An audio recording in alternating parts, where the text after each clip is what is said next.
उपासक उपास्य देव के नाम रूप लीला धाम इसी में आसक्त हो जाए। भगवान की त्रिगुणमयी माया का प्रभाव नाम रूप लीला धाम में जो आसक्त चित्त हैं उन पर नहीं पड़ता। माया क्या है? एक भ्रम है। जो भगवान से विमुख हैं उन्हें अविद्या, अज्ञान, माया, अस्मिता, मोह, राग, काम ये सब आसक्त कर लेते हैं, भ्रमित कर लेते हैं। यही माया है। अपने को देह मान लेना भ्रम, अपने को कर्ता मान लेना भ्रम, अपने को भोक्ता मान लेना भ्रम, अपने को स्त्री पुरुष जड़ चैतन्यवत संपूर्ण नानात्व, ये सब भ्रम। जासु कृपा सब भ्रम मिट जाई, गिरजा सोई कृपालु रघुराई। जिन भगवान श्री हरि के चरणों का आश्रय ले लेने से कृपा ऐसी होती है कि संपूर्ण भ्रमों का नाश कर देती है। नाम रूप लीला धाम, ये विश्वास कीजिए, संपूर्ण ज्ञान, संपूर्ण प्रेम, संपूर्ण योग इससे प्राप्त हो जाता है।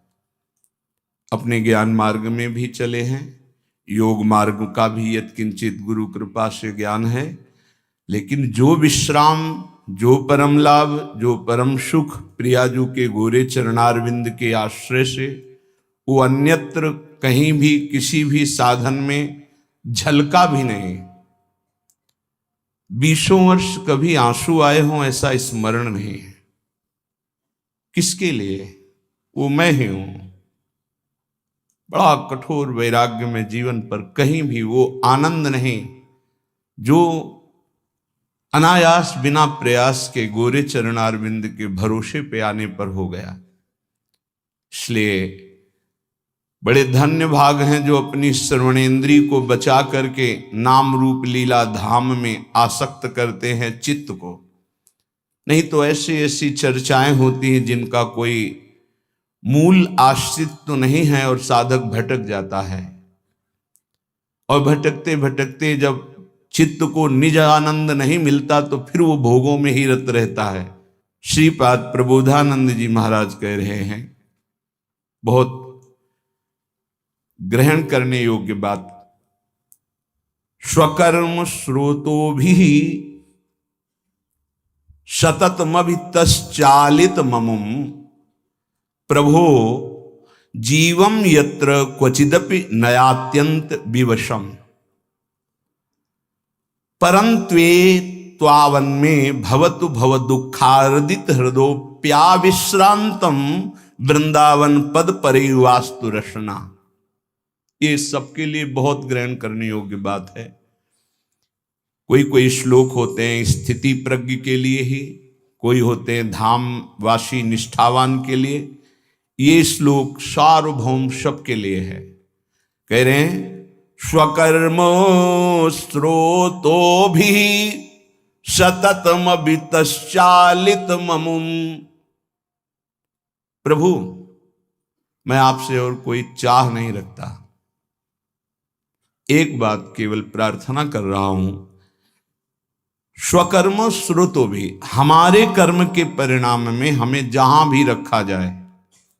बहुत सुंदर बात है सबके लिए, क्योंकि सब कोई अखंड ब्रजवास या वृंदावनवास नहीं कर सकते। बड़ी बंधनमयी वृत्तियां हैं, कई कर्तव्य कर्म हैं, कई धर्म हैं, कई समस्याएं हैं, और सब कोई ऐसे भाव वाला भी नहीं हो सकता है। लेकिन सबको भगवत प्राप्ति करने का अधिकार है, सबको भगवत प्रेम प्राप्त करने का अधिकार है। तो कैसे प्राप्त हो? बहुत सुंदर इसमें ग्रहण करने योग्य बात सार्वभौम सबके लिए है। पहली बात तो यह समझना है, इस विश्व ब्रह्मांड में भगवान और भगवान के भजन के सिवा कोई तुम्हारे कर्म का नाश नहीं कर सकता। इसे दिमाग में लिख लो, चाहे डायरी में लिख लो, चाहे हृदय में बैठा लो। कोई भी त्रिभुवन में भगवान और भगवान के भजन के सिवा ऐसा नहीं जो तुम्हारे कर्मों को विध्वंस कर दे, कोई नहीं है। एक बार महर्षि ब्रह्म ऋषि विश्वामित्र जी ने त्रिशंकु जी के कर्म विधान को मिटाने की कोशिश की और कहा तुम्हें जो वशिष्ठ जी नहीं प्रदान कर सके वो मैं प्रदान करूंगा। और अपने मंत्र बल से, तपोबल से उन्होंने स्वर्ग भेजा। अनाधिकारी का स्वर्ग में प्रवेश नहीं होता है। अगर वो पुण्य बल से अधिकार भी प्राप्त कर लिया है लेकिन ब्रह्म ऋषियों की अनुमति नहीं है तो भी नहीं होगा। वशिष्ठ जी ने नकार दिया था त्रिशंकु को, विश्वामित्र जी ने भेजा, वहां से धक्का लगा के वापस किया गया। वो खोपड़ी के बल उल्टे टंग गए। तो उनका रुको मैं नई सृष्टि प्रकट करता हूं। उन्होंने कुछ नई सृष्टि की रचना शुरू की। जिस तप बल का संग्रह कर रहे थे, मेनका ने आके उस सारे तप बल को चौपट कर दिया। उन्हीं से शकुंतला का प्रादुर्भाव हुआ, जिससे दुष्यंत पुत्र महान बलशाली भारत भाग्य विधाता प्रकट हुए हो। भरत जी उनका नाम, जो बाल्यावस्था में अश्व संचालन विद्या, राज्य विद्या सब ऋषियों से सीख चुके थे, संपूर्ण राज्य विद्याएं, और सिंहों के बालकों के साथ बलपूर्वक युद्ध करते थे। मेनका अप्सरा ने कुछ ही मिनट में उनके मन को अधीन करके सारी शक्ति क्षीण कर दी। आज भी त्रिशंकु उल्टा टंगे हुए हैं शास्त्र विधान के अनुसार। कोई किसी के कर्म को मिटा नहीं सकता, केवल भगवान और भगवान का नाम जप भजन ये बैठा लो। चाहे जहां भाग के चले जाओ, माया के नाटक के सिवा सत्य वस्तु केवल श्री भगवान है। वो खुद अपने श्रीमुख से कह रहे, मामेव ये प्रपद्यन्ते माया में ताम तरन्ति। इसमें किसी का कोई तर्क काम नहीं करेगा। ऐसा सामर्थ्यशाली कोई नहीं हुआ जैसे भगवान वशिष्ठ हुए, कोई सामर्थ्यशाली नहीं हुआ। ऐसा सामर्थ्यशाली कोई नहीं हुआ जैसे सदानंद जी हुए, जो विदेहराज जनक जी की गुरु पदवी पे विराजमान थे। लेकिन भगवान ने लीला करके दिखाई। दशरथ जी का मरण, भगवान का वनवास जाना, सिया जी का हरण, क्या इन महापुरुषों की कुंडली विचारने में कोई कमी रह गई थी? क्या ये सामर्थ्य में किसी भी तरह कम है? क्या ये रचना को बदल नहीं सकते हैं? तो हमारी रचना को कौन बदल देगा जो हमारे भाग्य में लिखा हुआ है? इस शरीर के बनते समय जो भाग्य में लिख गया, जिस अवस्था में जो कष्ट भोगना है वो पक्का है। अगर कोई कम कर सकता है और मिटा सकता है तो एकमात्र भगवान नाम और भगवान की शरण, ये आप बिल्कुल स्वीकार कर लीजिए। भटकने की कहीं जरूरत नहीं। किसी भी जंत्र मंत्र तंत्र की ऐसी सामर्थ्य नहीं कि भावी को बदल सके, प्रारब्ध को बदल सके। हां, हरि हैं ऐसे, तुरत विभीषण पाछे मेला, सन्मुख राम सहयो सोई सेला। भगवान सामने आकर करो सदा तिनके रखवारी, जिमि बालक राखे महतारी। इस पे हमारा कोई तर्क नहीं। वो कर तुम अकर तुम अन्यथा कर तुम है, वो सब कुछ बदल सकते हैं। बस एकमात्र भगवान और उनका भजन। स्वकर्म स्रोतो भी, हरिवंश महाप्रभु कह रहे हैं, हित सजनी स्वरूपा है। यत्र यत्र मम जन्म कर्म भीर, मेरे कर्म के अनुसार जहां जहां मेरा जन्म हो, चाहे वो नरक भेजो चाहे परम पद भेजो, मुझे इसकी प्रार्थना आपसे नहीं है। यत्र यत्र मम जन्म कर्म भी नारके परमे पदे थवा। बस इतनी प्रार्थना है लाडली जू कि जहां जहां मेरा जन्म हो कर्म के अनुसार, या जहां जहां आप मुझे भेजें, तो आप हमारे हृदय में अपनी परिकर सहित रहें। ललिता विशाखादि सहचरियों के साथ प्रिया प्रीतम गलवैया दिए मेरे हृदय रूपी निकुंज में है, जहां चाहो वहां भेज दो। श्रीपाद प्रबोधानंद जी यहां कह रहे, बहुत स्वीकार करने योग्य है, मंगल हो जाएगा। स्वकर्म स्रोतो भी, हम आपसे प्रार्थना नहीं करते कि हमारे कर्मों के परिणाम का नाश कर दो, मत करो। सतत मभिस तश्चालित ममुम, मेरा कर्म मुझे प्रेरित करके जहां रख रहा है, कर्म के अनुसार ही वास मिलता है, कर्म के अनुसार ही आहार विहार, कर्म के अनुसार ही उसको दुख सुख का भोग, बड़ा कर्मों का जाल है। जहां जहां मुझे कर्म के अनुसार जन्म मिले, जहां जहां कर्म के अनुसार रहना पड़े, प्रभु प्रभो जीवम यत्र क्वचिदपि नयात्यंत विवशम, ये जीव कर्म के फंदे में फंसकर विवश हो गया है, उसको भोगना पड़ेगा। अवश्य में भोक्तव्यम कृतम कर्म शुभाशुभम। भाग लो इस जाल से, बच जाओगे। हरि शरणम, भगवान की शरण में हो जाओ तो बचा लेंगे। इस जन्म में जो दुख सुख आवे भोग लो, आगे बिल्कुल निर्विकार परम पदवी के अधिकारी बन जाओगे। ये क्यों में करके वर्तमान के दुख को मिटाने के लिए आप इधर उधर भटकने की कोशिश मत करें। जहां हो वहीं नाम जप करो, फिर आप चमत्कार देखो। भले थोड़ा दुख आवे सह लो, आगे तुम्हारा बड़ा मंगल हो जाएगा। प्रभो जीवम यत्र क्वचिदपि नयात्यंत विवशम, अत्यंत विवश हो गया है जीव। जब चाहता काम क्रोध लोभ मोह मत, जब जो चाहते हैं उसको ऐसे परास्त कर रहे हैं। नाथ परंत्वेतान वन में भवत भव दुखार्दित हृदो प्याविश्रांतम वृंदावन पद परि वास्तु रसना। क्या मेरी एक प्रार्थना सुनी जाएगी? ध्यान देना, ये बात ध्यान देने की है। जहां मैं रहूं, भारी दुख पड़े, मैं आपसे प्रार्थना नहीं करता कि मिटा देना, कर्म के अनुसार मुझे भोगने दो, पर एक कृपा कर दो। मेरी जिह्वा निरंतर वृंदावन में जिनका यश गूंज रहा है, वो राधा राधा राधा, वृंदावन वृंदावन वृंदावन ऐसा पुकारती रहे। ए भाई, बड़ी सार की बात है। इसमें क्या है? राधा राधा राधा आप उच्चारण करोगे, फिर आपको कोई दुख परास्त कर सके असंभव। ध्यान रखना, कोई दुख ना आवे, हम ये बात नहीं कह रहे। बिल्कुल नाटकबाजी की, मन की नाटकबाजी, संसार की नाटकबाजी, इसमें मत फंसिए।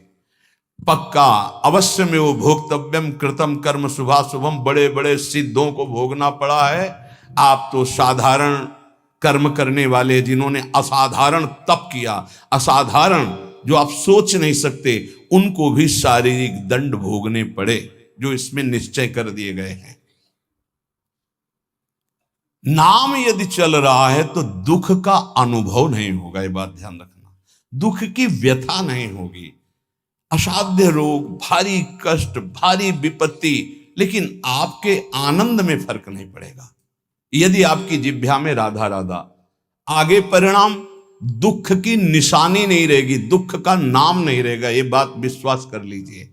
इसीलिए बहुत सुलझा हुआ ये सिद्धांत श्रीपाद कह रहे, प्रभु स्वकर्म स्रोतो भी सततमभि तश्चालित ममुम, प्रभो जीवम यत्र क्वचिदपि नयात्यंत विवशम, परंत्वेतावन में भवतु भव दुखार्दित हृदय। मैं दुखित हृदय से कह रहा हूं, जहां मेरा जन्म होने दो, जो मुझे भोगना है निश्चित भोगने दो। भाई एक कृपा कर दो कि वृंदावन में डाल डाल पात पात में, वायु के प्रवाह में भी, पशु पक्षियों के मुख से भी जहां राधा राधा राधा गूंज रहा है, ऐसे वृंदावन में थोड़ी प्रीति हो जाए और हमारी रसना रात दिन राधा राधा राधा ऐसा रटे। नाथ इतना तो मुझे दे दो। और इतना मिलने का फल क्या है? बोले कदावा कश्यापि स्फुट नव कदम्बस्य विटपे, स्फुरद गोपी भर्तु किमपि कलये स्मरवदनम, कदा श्री राधाया कुसुम चय लोलंच ललितम, करम वीक्षे वृंदावन भुवि लतौघे क्वचिदपि। जहां भी हो आप वहीं से, आप भजन में नहीं हो तो इसलिए विश्वास नहीं होगा। श्रीपाद करें कहीं भी हो गए, वृंदावन तुम्हारे ऊपर कृपा करेगा। पर यह जरूर है, पहले महापुरुष बाद में प्रिया प्रीतम, ये पक्का। ये ध्रुव सिद्धांत है। जब कभी किसी को प्रिया प्रीतम का साक्षात्कार होना होगा तो पहले रसिक महापुरुष का दर्शन होगा, और जब रसिकों के दर्शन होने लगे तो जान लेना धाम और धामी दोनों का सानिध्य मिलने वाला है। वो उपासक देखता है अचानक एक कदम्ब का वृक्ष है, सुंदर चौकी है, पुष्प बिछे हुए हैं, और लालजू कदम्ब की डाल पकड़े हुए देख रहे हैं किधर, कदावा श्री राधाया कुसुम चय लोलंच ललितम। आह, नेत्र लोलायमान चंचल हो रहे हैं प्रीतम की तरफ और पुष्प का चयन कर रहे हैं श्री जी। ऐसे दोनों युगल सरकार कदम्ब के वृक्ष पर डाल रखे हुए लाडली जू की तरफ लालजू देख रहे हैं, और लाडली जू सुंदर कुसुमों को, पुष्पों को चयन करती हुई बीच बीच में चकोरी की भांति लालजू की तरफ देख रही है। क्या मैं ऐसा देख पाऊंगा? श्रीपाद कह रहे हैं ये उस राधा नाम जापक को जहां होगा वहीं उसको दर्शन हो। गीता वाटिका कहां है? गोरखपुर, वहीं से देख रहे हैं भाई जी महाराज, वहीं से राधा बाबा दिव्य लीला देख रहे हैं। भाई जी के प्रसंग में एक आता है कि एक कल्याण पत्रिका अंग्रेजी से छपती थी, कल्याण अंक जैसे निकलते से, तो वो कोई विदेशी पढ़ता था, उसने भाई जी की बताई हुई पद्धति से नाम जप शुरू किया। उसको एक दिन ऑफिस में श्री कृष्ण से बात हुई, वो भागा भागा वहां से गोरखपुर आया, गीता वाटिका भाई जी से मिला और कहा मुझे श्री कृष्ण मिले हैं। भाई जी की तो सिद्ध दृष्टि देखा, हाँ ये तो भगवत साक्षात्कार किए हुए। तो उनका भाई तुम बिना भक्तों के संग के, बिना धाम के ऐसे कैसे तुम विदेश में भगवान का साक्षात्कार? तो उन्होंने बताया हमने आपकी पत्रिका पढ़ी, उसमें नाम की महिमा, और नाम जब प्रारंभ किया तो नाम में सुख मिलने लगा। आपने जैसे जैसे कहा वैसे मैं कर रहा, मुझे श्री कृष्ण मिल गए। भाई जी ध्यानस्थ बैठे, क्या क्या तुमने देखा? वो बोलते जा रहे, भाई जी सही का निशान लगा, हाँ ठीक, हाँ ठीक। विचार कीजिए, वो दूर देश में बैठे हुए बात संत की मान रहा है तो भगवत साक्षात्कार हो रहा है। श्रीपाद कह रहे हैं तुम जहां भी हो, यदि राधा राधा राधा, तो इस कोटि का महाप्रेम में भगवत साक्षात्कार। इदम में किम भावी द्रुत कनक गौरच्छ विहरीन मणिश्यामो धामो द्वयमिहि मिथो शार्पित भुजम निरीक्षे तत्स्मेरम मम बहुविध प्रेम विस्तृतम सुखम पच्चाच्छाया द्वयमथ पुरो मूर्छित यतिमाम। हाय मेरा सौभाग्य कब ऐसा होगा कि 7 कुंभ तन गोरी श्री प्रियाजू गौर कांति श्रीअंग से प्रकट हो रही, नवीन जलधर इंद्र नीलमणि की सी कांति, मणिश्यामम धाम, और दोनों युगल सरकार परस्पर मिथो शार्पित भुजम, गलवहियां दिए हुए, निरीक्षेतत स्मर मम, वो मेरी तरफ देख रहे प्रिया प्रीतम, आह, और मंद मुस्कुरा दिए मेरी तरफ देखकर, तो मैं वहीं गिर करके मूर्छित हो गया। हाय कब पुनः ऐसा मुझे दर्शन प्राप्त होगा? ये नाम जापक को प्राप्त होता है। उपासक एक बात केवल समझ ले, यदि सब साधना हो रही हो, नाम जप निरंतर का अभ्यास नहीं है, तो इतना मलिन स्वभाव कलियुग पैदा कर देता है कि कोई भी साधना हृदय को पूर्ण रूप से सुरक्षित नहीं रख पाती। ये बात आप गांठ बांध लीजिए, ये बड़े अनुभव की बात, बड़े महापुरुषों की मिली हुई बात कह रहे हैं।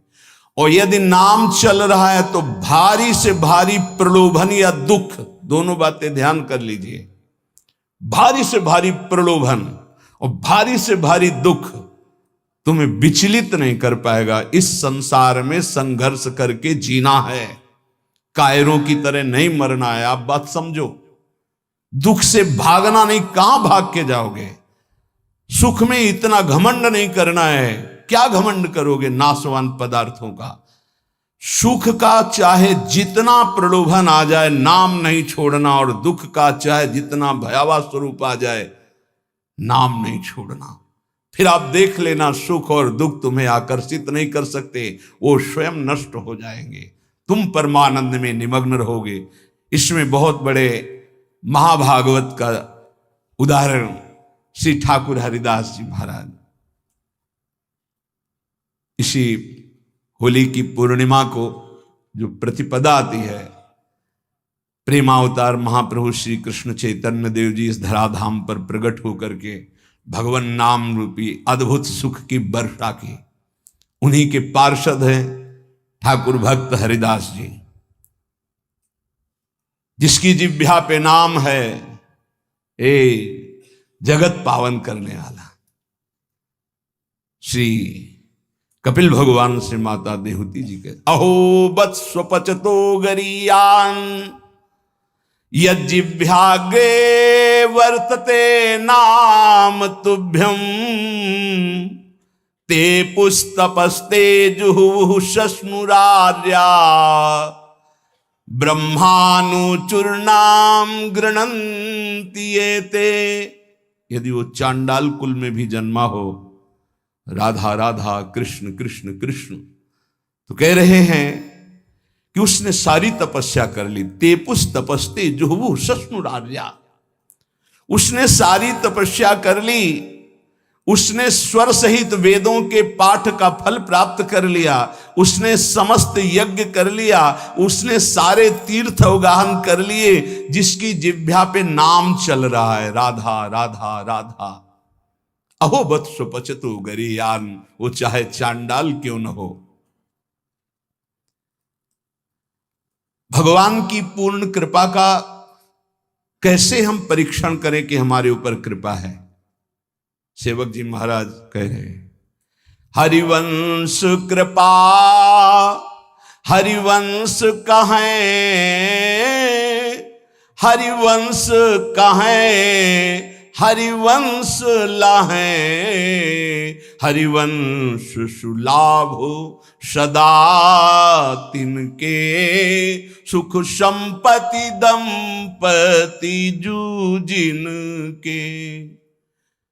हरिवंश की कृपा क्या है कि निरंतर नाम चल रहा है। उसका फल क्या है? बोले वो मिलेंगे जिनका नाम तुम जप कर रहे हो, और परम लाभ प्रतिपल होता चला जाएगा। ये कृपा का फल है। हरि की कृपा का कहां उदय हो जाए कुछ नहीं कहा जा सकता, और जहां कृपा उत्पन्न हो जाती वहां सर्वाश्चर्य प्रकट हो जाता है। जिनके भ्रूभंग मात्र से त्रिगुणमयी माया ने अनंत ब्रह्मांडों का सृजन कर दिया, उस अखिल कोटि ब्रह्मांड नायक भगवान को अधीन करने की सामर्थ्य जिसमें है, वो है नाम। नाम ध्यान से सुन लीजिए, बड़ा प्रपंच फैला हुआ है जो नाम को नहीं पकड़ने दे रहा। मेरी बात, मेरी प्रार्थना मान लीजिए, अगर जीवन को इस लोक और परलोक में मंगलमय बनाना है तो नाम पकड़ लीजिए। बड़े बड़े सिद्धों की बात कह रहे हैं। ये बेचारी जबान क्या महिमा वर्णन कर सके नाम की। एक जीव भगवान अनंत शेष जी के 2000 जिह्वा दिव्य हैं, वो भगवान हैं और निरंतर भगवान की महिमा गान करते हैं, पार नहीं पाते। चारों वेद भगवान की महिमा करके नेति नेति कह दिए। उन भगवान की महिमा कोई बेचारी पार्थिव जीव क्या वर्णन करे। हरिनाम जिसकी जिह्वा पे आ गया, हरि की अपार कृपा हो गई। नाम जप से कोई ऐसा कार्य नहीं है जो सिद्ध ना किया जाए।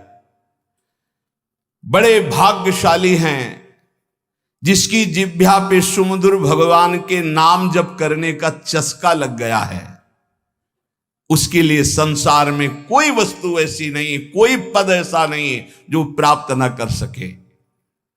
एक तरफ एक नाम जप करे, ध्यान से सुनना, एक तरफ यज्ञ करे, बड़े बड़े योग करे, जप करे, तप करे, ध्यान करे, पूजा करे, निष्ठा करे, समाधि, और फिर फल निकाला जाए तो नाम जापक का फल निकलेगा भारी।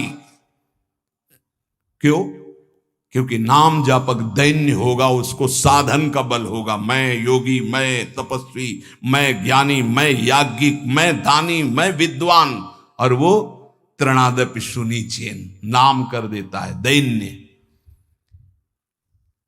अगर ये सब साधन हो रहे हैं और नाम में प्रीति नहीं हुई तो वो लोक लोकांतर जाएगा, तप लोक, जनलोक, महरलोक, ब्रह्मलोक, लेकिन भगवत प्राप्ति नहीं।